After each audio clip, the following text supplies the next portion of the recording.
सभी साथियों को क्रांतिकारी जोहार। साथियों, मेरा नाम अर्जुन मेहर है। आज हम बात करेंगे ऐसे टॉपिक के बारे में जो न सिर्फ आदिवासी समुदाय से संबंधित है बल्कि पूर्वी राजस्थान के सभी समुदायों से संबंधित है। साथियों, जिस पूर्वी राजस्थान को प्रशासनिक अधिकारियों गढ़ कहा जाता था, उस पूर्वी राजस्थान का युवा अपराध के दलदल में फंसता हुआ नजर आ रहा है। जिन युवाओं के हाथों में कलम और किताबें होनी चाहिए थी, उन युवाओं के हाथों में हथियार और नशीले पदार्थ आ गए हैं। साथियों, पूर्वी राजस्थान के अंदर लगातार गैंग वॉर की घटनाएं बढ़ती जा रही हैं, फिशिंग और हनी ट्रैप जैसी वारदातें बढ़ती जा रही है। साथ में यहाँ का युवा चरस, गांजा, अफीम, स्मैक जैसे नशीले पदार्थों की ओर आकर्षित हो रहा है। साथियों, पिछले कुछ महीनों के अंदर पूर्वी राजस्थान में कई युवा आपसी गैंग वॉर के चलते अपनी जान गंवा चुके हैं। साथ में कई परिवार इस नशाखोरी की वजह से पूरी तरीके से बर्बाद हो चुके हैं। तो साथियों, आज हम बात करेंगे आखिरकार पूर्वी राजस्थान के अंदर ऐसा क्या हुआ है कि लगातार यहां का युवा अपराध के दलदल में फंसता जा रहा है। तो साथियों, आप लोगों के दिमाग में सवाल उठ रहा होगा कि आखिरकार पूर्वी राजस्थान का युवा इस आपराधिक दलदल की ओर क्यों आकर्षित हो रहा है। तो साथियों, कुल मिलाकर बात इतनी सी है कि उचित मार्गदर्शन के अभाव में पूर्वी राजस्थान का युवा गुंडागर्दी और नशाखोरी की तरफ आकर्षित हो रहा है। इसमें जो सबसे बड़ी भूमिका निभाई है वो निभाई है सोशल मीडिया ने, हमारे समुदायों ने, यहाँ के प्रशासन ने, यहाँ के नेताओं ने, यहाँ की सरकार ने। तो साथियों, हम बात करेंगे सोशल मीडिया की। साथियों, जब सोशल मीडिया आया था तो हम जैसे लोगों के लिए सोशल मीडिया विचारों के आदान प्रदान का एक मंच था।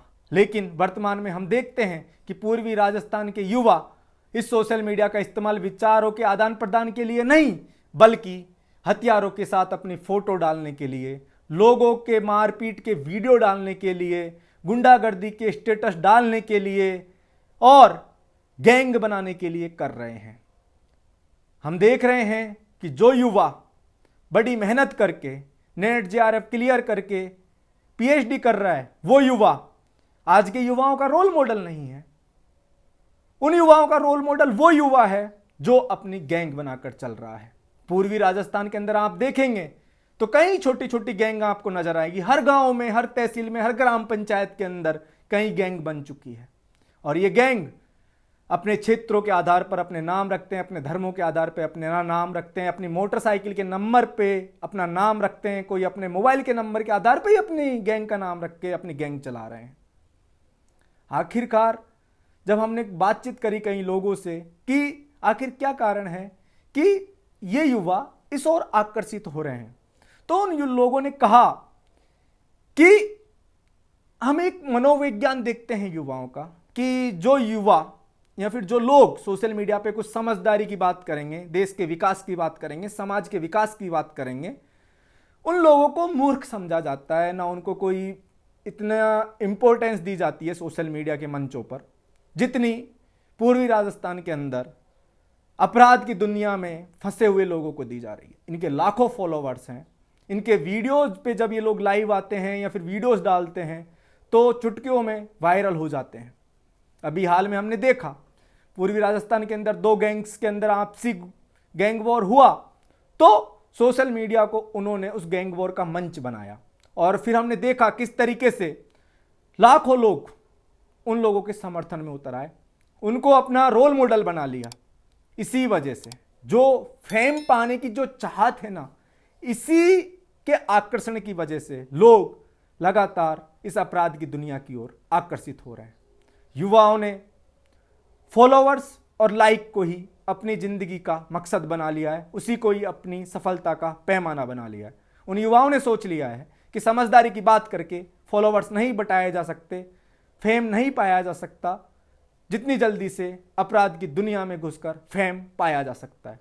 तो इसी वजह से लगातार सोशल मीडिया के अंदर जब हम देखते हैं कि युवा जो जिनकी एज 15-15 साल है वो अपनी गैंग बना रहा है, गुंडागर्दी वाले स्टेटस डाल रहा है, तो उसका रीज़न यही है कि उन युवाओं के मनोविज्ञान को इस सोशल मीडिया ने बहुत ज़्यादा प्रभावित किया है और अपराध की दुनिया की ओर वो लोग अग्रसर हो रहे हैं। साथियों, दूसरा कारण है समाज, हमारा समुदाय। साथियों, जिस समुदाय की जिम्मेदारी होनी चाहिए थी कि युवाओं को अपराध के दलदल में जाने से रोके, उसी समाज ने अपराध के दलदल में उतर चुके युवाओं को कभी राजनेता बना दिया, कभी सरपंच बना दिया, तो कभी समाज का युवा नेता बना दिया। ऐसे लोगों की वजह से ही कई युवा इस अपराध की दुनिया की ओर आकर्षित हो रहे हैं। वो सोच रहे हैं कि राजनीति के अंदर आना है, युवा नेता बनना है, भाई साहब बनना है, तो गुंडागर्दी करिए, इससे बड़ी आसान तरीका तो कोई है ही नहीं। तो इसी वजह से कई लोग इस ओर आकर्षित हो रहे हैं। साथियों, तीसरा जो कारण है वो है हमारे नेता। हमारे नेताओं को सब पता है कि किस तरीके से हमारे क्षेत्र के अंदर लगातार नशाखोरी बढ़ रही है, आपराधिक गतिविधियां बढ़ रही है। लेकिन हम देखते हैं कि किस तरीके से इन लोगों को नेताओं का संरक्षण प्राप्त है। नेता इस कारण इन लोगों को संरक्षण देते हैं क्योंकि नेताओं को रैलियों में भीड़ चाहिए होती है। और भीड़ कहां से आएगी? जो ये छुटभैया नेता हैं या छुटभैये डॉन हैं, इन्हीं लोगों से नेता अपनी भीड़ का जुगाड़ करते हैं। बोलते हैं डॉनों से कि तुम्हारी गैंग में जितने लोग हैं उनको पार्टी में लेके आ जाना या फिर रैली में लेके आ जाना। इसी तरीके से ये नेता इन लोगों को संरक्षण दे रहे हैं, यही नेता इन लोगों को बढ़ावा दे रहे हैं। चौथा जो कारण है वो है नशे की उपलब्धता। साथियों, मैं आपको एक छोटा सा एग्जांपल देता हूं। पूर्वी राजस्थान का सबसे समृद्ध तहसील जिसको कहा जाता है पढ़ाई लिखाई के मामले में, प्रशासनिक अधिकारियों के मामले में, वो है बावनवास तहसील। मेरी बावनवास तहसील को विलेज ऑफ ऑफिसर्स कहा जाता है। तो हमारे एक पत्रकार हैं, अभी बीबीसी में पत्रकार है, लेकिन उन दिनों दैनिक भास्कर में पत्रकार हुआ करते थे और आबकारी विभाग की रिपोर्टिंग करते थे मोहर सिंह भाई, आदिवासी समुदाय से ही आते हैं। मोहर सिंह भाई ने मेरे से कहा, अर्जुन एक बात बता, तेरा गांव विलेज ऑफ ऑफिसर्स क्यों है? मैंने कहा, भाई मेरी तहसील विलेज ऑफ ऑफिसर्स इस वजह से है क्योंकि हमारी तहसील के लोग बच्चों को पढ़ाने के लिए अपनी जमीन भी गिरवी रख देते हैं। उसने कहा, एक सबसे बड़ा और कारण है, तेरी तहसील से सबसे कम आबकारी विभाग को रेवेन्यू प्राप्त होता है। मैंने कहा, ये कारण मुझे नहीं पता था। इसकी सबसे कम आबकारी विभाग को कहीं से रेवेन्यू प्राप्त होता है तो बावनवास तहसील से होता है। तो जो अन्य तहसीलों के लोग या अन्य क्षेत्रों के लोग जितना पैसा नशाखोरी में खर्च करते हैं, उतना पैसा बावनवास के लोग अपने बच्चों की एजुकेशन में खर्च करते हैं। इस वजह से बावनवास के अंदर सबसे ज्यादा प्रशासनिक अधिकारी पैदा होते हैं। वो दौर हमने देखा है, मतलब आज से 10 साल पहले बावनवास के अंदर 1 या 2 ही शराब की दुकानें हुआ करती थी पूरी तहसील के अंदर। आज आपको 10-12 दुकान आसानी से देखने को मिल जाएगी। और साथ में जिस स्मैक, चरस, गांजा, अफीम का दूर दूर तक कोई नामो निशान नहीं था, वो आज पूर्वी राजस्थान के हर ग्राम में, हर ग्राम पंचायत में, हर तहसील के अंदर आसानी से उपलब्ध है। साथियों, नशे की इसी आसान उपलब्धता की वजह से क्षेत्र में और भी अपराध जन्म ले रहे हैं। जिन युवाओं को नशे की लत लग चुकी है और जिन युवाओं के पास फिर लत लगने के बाद पैसा नहीं है नशा करने के लिए, वो दूसरे अपराधों की ओर आकर्षित हो रहे हैं। वो चोरी चुकारी कर रहे हैं, वो लूटपाट कर रहे हैं और दिनों दिन क्षेत्र के अंदर ऐसी वारदातें बढ़ती जा रही है। तो साथियों, इसमें प्रशासन और सरकार का भी बहुत बड़ा योगदान है। ये सब चीज, पूरा जाल सरकार और प्रशासन की निगाह में हो रहा है, लेकिन सरकार और प्रशासन इस पर कोई कार्रवाई नहीं कर रहे। मैं खुद सवाई माधोपुर के एसपी को, भरतपुर के आईजी को, हमारे डीजी को कई बार ईमेल कर चुका हूं, मुख्यमंत्री को कई बार टैग करके ट्विटर पे ट्वीट कर चुका हूं कि सर, पूर्वी राजस्थान को बचा लीजिए, यहां का युवा बर्बादी के कगार पर खड़ा है।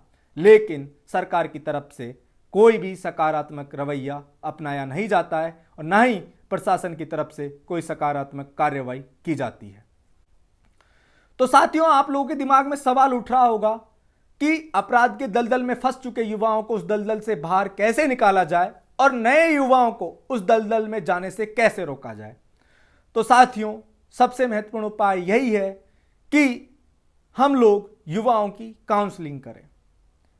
हर ग्राम के, हर ग्राम पंचायत के, हर तहसील के समझदार युवाओं को, समाज सेवियों को, प्रशासन के लोगों को यह महत्वपूर्ण भूमिका निभानी होगी और युवाओं की काउंसलिंग करनी होगी और उन्हें इस दलदल से बाहर निकालना होगा और लोगों को उस दलदल में जाने से रोकना होगा। उन्हें समझाना होगा कि यह अपराध की दुनिया है, इसमें जाकर आप लोगों को कुछ हासिल नहीं होगा, अंत में आपको बर्बादी होना पड़ेगा। जो युवा उस दलदल से बाहर निकल कर आए, उनका माइंड डाइवर्ट करने के लिए हम लोग खेल कूदों को बढ़ावा दे सकते हैं। हमने एक लाइव सेशन किया था फेसबुक पर, और उस फेसबुक लाइव सेशन से जो लोग एनजीओ चला रहे हैं ऐसे युवाओं के लिए, उन एनजीओ वाले साथियों ने हमें बताया था कि अर्जुन, अगर खेल कूदों को बढ़ावा दिया जाए तो युवा इस आपराधिक दलदल की ओर और साथ में नशाखोरी की ओर जाने से रुकेंगे। तो हर ग्राम पंचायत स्तर पर खेल कूद ग्राउंडों का विकास किया जाए, युवाओं को खेल कूदों की ओर प्रोत्साहित किया जाए। दूसरा जो सबसे बढ़िया उपाय है वो ये है कि हम आदिवासी समुदाय के लोग अपने जो कस्टमरी लॉ हैं उनका पालन कर सकते हैं, उनका उपयोग कर सकते हैं।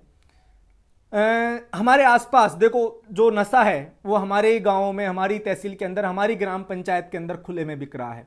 तो जो लोग इस तरीके की हरकतें कर रहे हैं उनको हमारे समुदाय के लोग, हमारा समाज, हमारे समाज के पंच पटेल, उन लोगों का समाज से बहिष्कृत करें।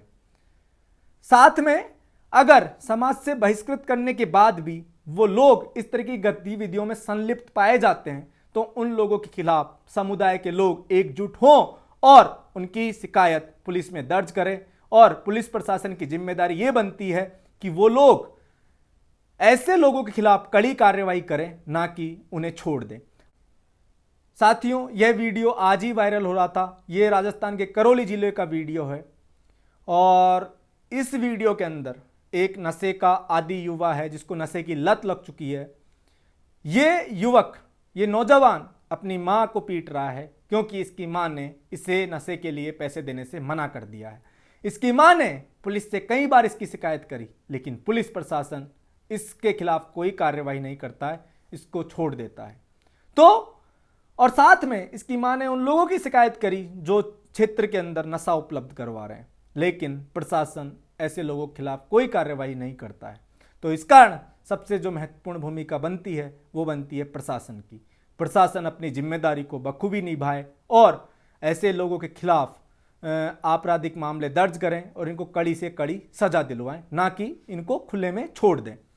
इसके अलावा अंत में मैं एक ही बात कहूँगा कि हम देखते हैं कि जब भी किसी युवा की डेथ गैंग वॉर के चलते होती है तो फेसबुक पर कई युवा लिखते हैं, miss you bro, miss you वीरे, तुम्हारी बहुत याद आएगी, अपनों ने ही तुझे धोखा दिया, इस तरीके की बातें करते हैं।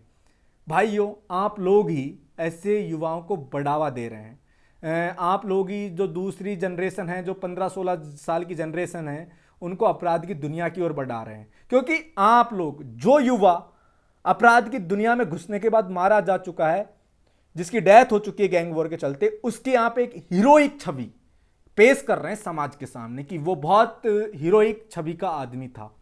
तो आप लोगों से यही निवेदन है कि प्लीज ऐसे लोगों को बढ़ावा ना दें। आपकी जो फ्रेंड सर्किल के लोग हैं उनको बोलें, अगर ऐसे कोई लोग आपके फ्रेंड सर्किल में हैं, कि प्लीज भाई इस लाइन को छोड़ दें। क्योंकि अभी तो आप मिस यू लिख रहे हैं कि miss you bro, miss you king. तो आप लोग अगर वास्तव में उसके हितैषी हैं, अपने दोस्त के हितैषी हैं, तो आपके जितने भी ऐसे कोई जो आसपास के दोस्त हैं जो इस दलदल में फंसे हैं, उनको इस दलदल से बाहर निकालने की कोशिश करें, ताकि आपको भविष्य में मिस यू लिखने की ज़रूरत ना पड़े। तो अंत में यही कहूँगा कि हम तमाम लोगों की जिम्मेदारी यही बनती है कि जो भी हमारे आसपास के लोग हैं उसे इस दलदल से बाहर निकालें। धन्यवाद।